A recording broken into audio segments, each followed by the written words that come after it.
Good morning, my friends. Welcome to our New Testament challenge. Today I'm going to share with you some thoughts from the 11th chapter of the book of 2 Corinthians. 2 Corinthians chapter 11. Paul, at this point in time, he started this in chapter 10, started defending his ministry. And in chapter 11, he takes that up further up and he kind of continues that. He has been accused of being foolish, of being, not from hints that he gives throughout his books. He was not the most striking of figures, may not have even been the most forceful of communicators, but his faith and his knowledge of God, and his love of God, and his willingness to do whatever it took to get the gospel out, stood forth supreme. And so here he is kind of dealing with the comparisons. He calls them super apostles.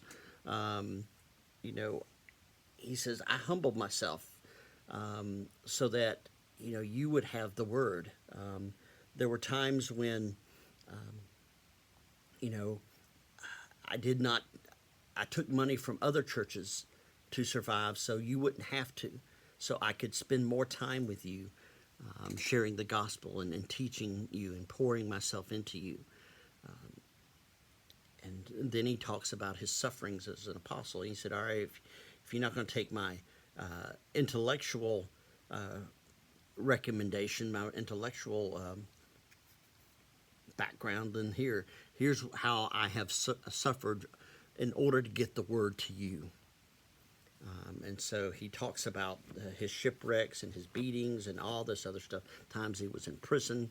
And, just kind of, for us, it gives us a glimpse of how committed Paul was to getting the word out to his churches. Now, this is, again, one of those passages we're not necessarily meant to emulate or copy what he did, but to be that committed to the gospel, to making sure you do everything that is in your power. As he said in other passages, I am the weak to the weak, and a Greek to the Greek, I'm a Jew to the Jews. I will do whatever it takes to get the word out. What are you willing to do to get the word out, to share the love of Christ?